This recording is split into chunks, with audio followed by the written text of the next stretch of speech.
ফের হামলার শিকার হয়েছেন জাতীয় নাগরিক পার্টি এনসিপির মুখ্য সমন্বয়ক নাসির উদ্দিন পাটোয়ারি। ঝিনাইদহে হামলার ঘটনার রেশ কাটতে না কাটতেই এবার যশোরে তার গাড়িবহরে হামলার ঘটনা ঘটেছে।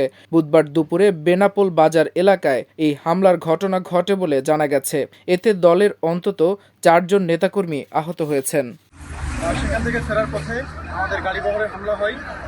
বিএনপি নেতাকর্মীরা আমরা যখন বেনাপোল বাজারে উঠি সেই মুহূর্তে ইট পাটকেল সহ দেশীয় অস্ত্র সহ নাসির উদ্দিন পাটোয়ারি যে গাড়িতে অবস্থান করেছিলেন সেই গাড়িতে আপনারা দেখছেন যে হামলা করে এই গ্লাসটা ভেঙে দিয়েছে। এছাড়াও তারা আমাদের পেছনে যে গাড়ি অবস্থান করছিল সেই গাড়িতেও কিন্তু হামলা চালায় এবং সেই গাড়ি থেকে আমাদের যারা অবস্থান করছিল তাদেরকে টেনে হিঁচড়ে নিচে নামায়। দলটির দাবি, পূর্ব নির্ধারিত কর্মসূচির অংশ হিসেবে নাসির উদ্দিন পাটোয়ারির গাড়িবহর বেনাপোল বাজার এলাকায় পৌঁছালে বিএনপির নেতাকর্মীরা অতর্কিতভাবে হামলা চালায়। হামলায় ছাত্রশক্তির নেতা খান মিফতাহুল মুস্তাফিজ অমিত, তাসকিন আহমেদ তাজিম এবং যুবশক্তি নেতা রূপম আহসান অর্ণব সহ 4 জন আহত হয়েছেন।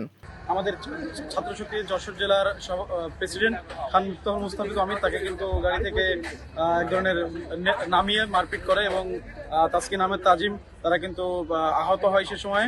তো আমরা এই যশোর জেলা এনসিপির পক্ষ থেকে আমরা এর তীব্র নিন্দা ও প্রতিবাদ জানাই।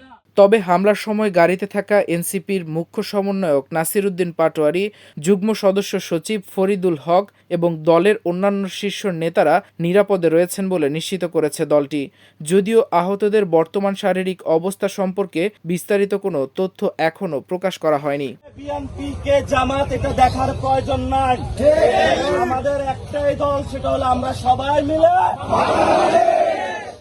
আইনশৃঙ্খলা বাহিনীর পক্ষ থেকেও এ বিষয়ে আনুষ্ঠানিক কোনো বক্তব্য দেওয়া হয়নি। ঘটনার পর পুরো এলাকায় উত্তেজনা ছড়িয়ে পড়ে এবং হামলার প্রকৃত কারণ অনুসন্ধানে কাজ চলছে বলে সংশ্লিষ্ট সূত্র জানিয়েছে।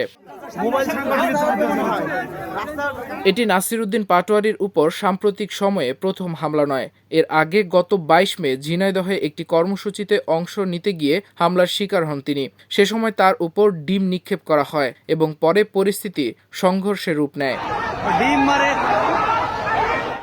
সেদিন হামলার পর নিজের ফেসবুক পেজে দেওয়া এক পোস্টে নাসির উদ্দিন পাটোয়ারি দাবি করেন, ঝিনাইদহে জেলা প্রশাসকের বাসভবনের বিপরীতে পৌর কালেক্টর জামে মসজিদে জুমা নামাজ আদায় শেষে বের হওয়ার পর ছাত্রদল ও যুবদলের নেতাকর্মীরা পুলিশের উপস্থিতিতেই হামলা চালায়। তার মতে প্রথমে ডিম এবং ইটপাটকেল ছোড়া হয়, পরে হকি স্টিক দিয়ে হামলা করা হয়। এতে কয়েকজন নেতাকর্মীর মাথা ফেটে যায় এবং অনেকে আহত হন।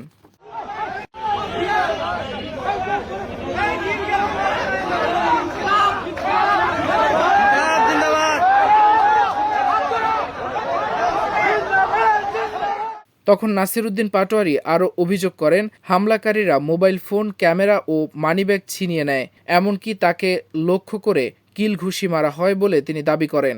ঘটনার পর থানায় অবস্থান করলে মামলা দায়েরের প্রস্তুতি নেওয়ার কথাও জানিয়েছিলেন তিনি।